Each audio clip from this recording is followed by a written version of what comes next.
Hello friends, welcome to Telugu law students. AP law set కి సంబంధించి certificates ఏమేమి కావాలి, కౌన్సిలింగ్ అని చాలా మంది అడుగుతున్నారు. ఇది 2023 సంవత్సరానికి సంబంధించిన కౌన్సిలింగ్ డీటెయిల్ నోటిఫికేషన్. ఇక్కడ కౌన్సిలింగ్ సంబంధించి సర్టిఫికేట్స్ లిస్ట్ అంతా కూడా ఇవ్వడం జరిగింది.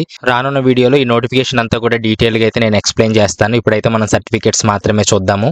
అలాగే కింద ఈ విధంగా నోటిఫికేషన్ అంటే ఏంటంటే, ఈ నోటిఫికేషన్ లో ఇలా రిజిస్ట్రేషన్ డేట్స్, అలాగే సర్టిఫికేట్ వెరిఫికేషన్, అలాగే PH, CAP, NCC స్పోర్ట్స్ వీళ్ళని స్పెషల్ కేటగిరీ అంటారు.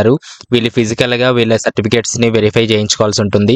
ఈ విధంగా వాళ్ళు డైరెక్ట్ గా వెళ్లాల్సి ఉంటుంది. ఇక్కడ ఆంధ్ర లయోలా కాలేజ్ విజయవాడ అని చెప్పారు. సో ఈ సంవత్సరం కూడా ఈ విధంగానే నోటిఫికేషన్ రిలీజ్ అవుతుంది.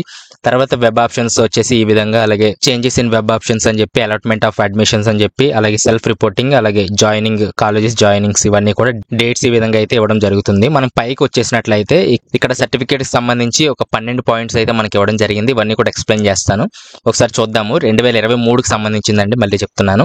AP law set 2023 rank card and hall ticket, అంటే ఈ సంవత్సరం కూడా సేమ్ సర్టిఫికేట్స్ అయితే వాళ్ళు ఇవ్వడం జరుగుతుంది. కాబట్టి 24కి సంబంధించి rank card and hall ticket అనేది దగ్గర పెట్టుకోండి. తర్వాత డిగ్రీ, ఇంటర్మీడియట్, అలాగే LLB, ఎవరైతే ఇంటర్మీడియట్ ద్వారా 5 years కి అప్లై చేస్తున్నారో, అలాగే డిగ్రీ ద్వారా LLBకి 3 years LLBకి అప్లై చేస్తున్నారు, అలాగే LLB నుంచి LLMకి అప్లై చేస్తున్నారు. ఈ ముగ్గురు కేటగిరీస్ ఉంటారు ఇక్కడ. కానీ ఇక్కడ రెండో పాయింట్లో అందరికీ కలిపే ఇచ్చేశారు. ఒకసారి డీటెయిల్ గా నేను చెప్తాను. ఎవరైతే 5 years చేస్తున్నారో వాళ్ళు ఇంటర్ మార్క్స్ మేమో ఒకటి రెడీ చేసి పెట్టుకోండి.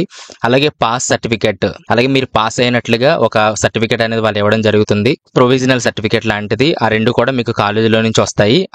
ఆ రెండు కూడా రెడీ చేసి పెట్టుకోండి. అలాగే ఎవరైతే డిగ్రీ మీద 3 years LLBకి అప్లై చేస్తున్నారో వాళ్ళు ఇంటర్ మార్క్స్ మేమో కూడా దగ్గర పెట్టుకోండి. అది అవసరం లేదు, కాకపోతే దగ్గర పెట్టుకోండి, అడిగితే అడగచ్చు. అలాగే డిగ్రీకి సంబంధించి మార్క్స్ మేమో ఖచ్చితంగా ఉండాలి. అలాగే పాస్ సర్టిఫికేట్ అంటే ఒరిజినల్ డాక్యుమెంట్ అనేది ఖచ్చితంగా ఉండాలి. ఒరిజినల్ డాక్యుమెంట్ లేని పక్షంలో, అంటే లేటెస్ట్ బ్యాచ్ కి ఇది రావడానికి కొంచెం టైం పడుతుంది. ప్రొవిజనల్ సర్టిఫికేట్ అని ఒక చిన్నగా వస్తుందండి. ఆ ప్రొవిజనల్ సర్టిఫికేట్ మీ కాలేజీలో త్వరగానే ఇచ్చేస్తారు లేటెస్ట్ బ్యాచ్ కి.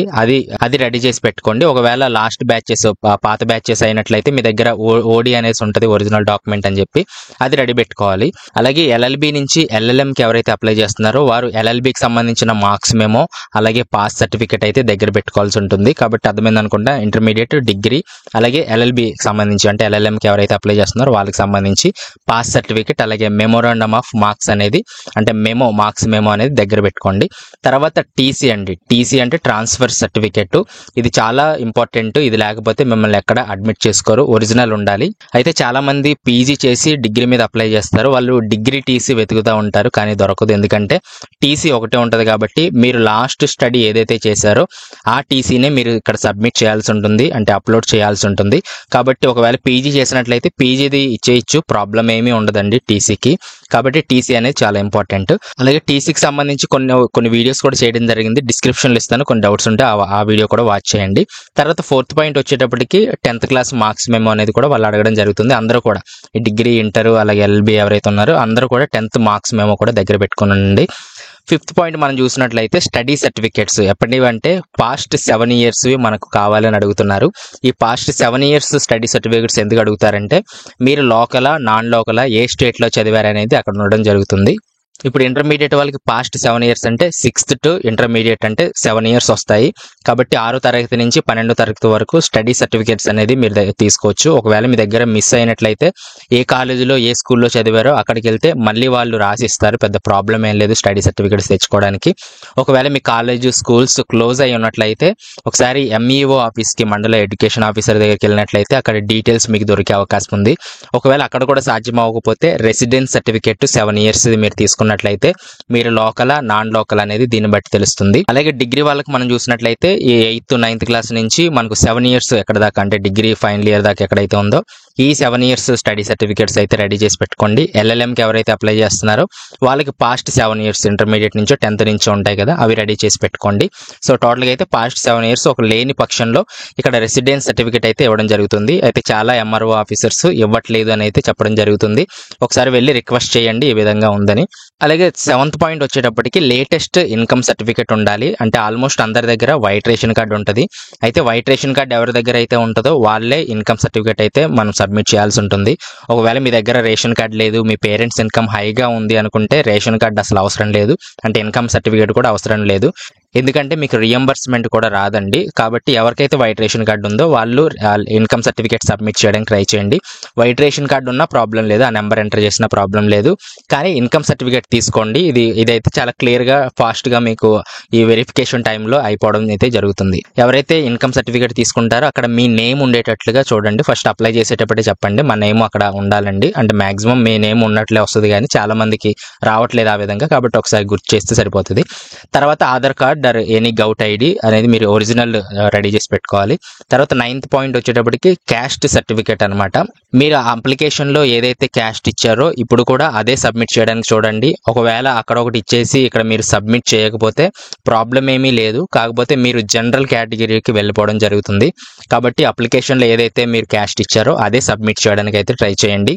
అయితే లాస్ట్ ఇయర్ లాస్ట్ ఇయర్ అయినా పెద్ద పర్వాలేదు, కానీ ఒకవేళ పాసిబిలిటీ ఉంటే లేటెస్ట్ క్యాస్ట్ సర్టిఫికేట్ అయితే రెడీ చేసి పెట్టుకోండి. ఒకవేళ లేదు అనుకున్నట్లయితే, అంటే 2020 తర్వాత మీ దగ్గర కొంచెం లేటెస్ట్ గానే ఉంది అనుకున్నట్లయితే అది ఉంచేసుకోండి, లేకపోతే లేటెస్ట్ అప్లై చేసుకున్నా పర్వాలేదు. ఒకసారి పాసిబిలిటీ చూసుకోండి. తర్వాత 10వ పాయింట్ మనం చూసుకున్నట్లయితే PH స్పోర్ట్స్ ఎవరికైతే స్పెషల్ కేటగిరీ ఉన్నాయో ఆ గైడ్ లైన్స్ కింద ఇవ్వడం జరిగింది. వాటిని చూసి మీ సర్టిఫికేట్స్ అవన్నీ కూడా మీరు ఫిజికల్ గా వెరిఫై చేసుకోవాల్సి ఉంటుంది. తర్వాత 11వ పాయింట్ చూస్తే మైనారిటీ సర్టిఫికేట్, ఎవరైతే ముస్లిం మైనారిటీ కానీ క్రిస్టియన్ మైనారిటీ కానీ ఎవరైతే ఉన్నారో వారు SSC TC మీరు అప్లోడ్ చేయాల్సి ఉంటుంది. కాబట్టి అది కూడా రెడీ చేసి పెట్టుకోండి. తర్వాత EWS సర్టిఫికేట్, ఎవరికైతే అప్లికబుల్ పర్సెంట్ అంటే OC కేటగిరీకి సంబంధించి 8 lakhs బిలో ఇన్కమ్ ఉంటుందో వాళ్ళు EWS సర్టిఫికేట్ అప్లై చేసుకోవచ్చు. కాబట్టి ఎవరికైనా అప్లికబిలిటీ ఉన్నట్లయితే అది కూడా అప్లై చేసుకోవచ్చు. తర్వాత మీరు EWS అనే అప్లికేషన్లో పెట్టి ఇప్పుడు మీరు సబ్మిట్ చేయకపోయినా పెద్ద ప్రాబ్లం లేదు, మిమ్మల్ని జస్ట్ జనరల్ కేటగిరీకి తీసేస్తారు అంతేగాని మొత్తం టోటల్గా అయితే క్యాన్సిల్ చేసే అవకాశం ఉండదు. కాబట్టి భయపడాల్సిన అవసరం లేదు. కాబట్టి ఈ 12 సర్టిఫికేట్స్ కూడా ఒకసారి చూసుకోండి. దీని మీద మళ్ళీ వీడియోస్ చేస్తూనే ఉంటాను. మనకు నవంబర్ దాకా టైం ఉంది కాబట్టి చాలా వీడియోస్లో మనం మాట్లాడుకోవచ్చు.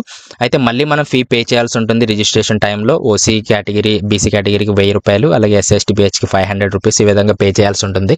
ఆల్మోస్ట్ 2024కి సంబంధించిన నోటిఫికేషన్ కూడా ఈ విధంగానే ఉంటుంది. అంటే ఈ సర్టిఫికేట్స్ ఇలాగే ఉంటుంది ప్రొఫార్మో అంతా కూడా. కాబట్టి ఇది చూసుకుంటే సరిపోతుంది. మనము కిందకు వచ్చేసినట్లయితే ఇక్కడ స్పెషల్ కేటగిరీ సంబంధించిన సర్టిఫికేట్స్ గైడ్ లైన్స్ కూడా ఇక్కడ ఇవ్వడం జరిగింది. అలాగే మనకు క్వాలిఫైయింగ్ ఎగ్జామినేషన్ అలాగే ఎలిజిబిలిటీ కూడా ఇక్కడ ఇవ్వడం జరిగింది. సో ఈ విధంగా అయితే నోటిఫికేషన్ ఇవ్వడం జరిగింది. కాబట్టి ఏదైనా డౌట్స్ ఉంటే కింద కామెంట్స్లో తెలియచేయండి, రిప్లై ఇవ్వడానికి అయితే ట్రై చేస్తాను.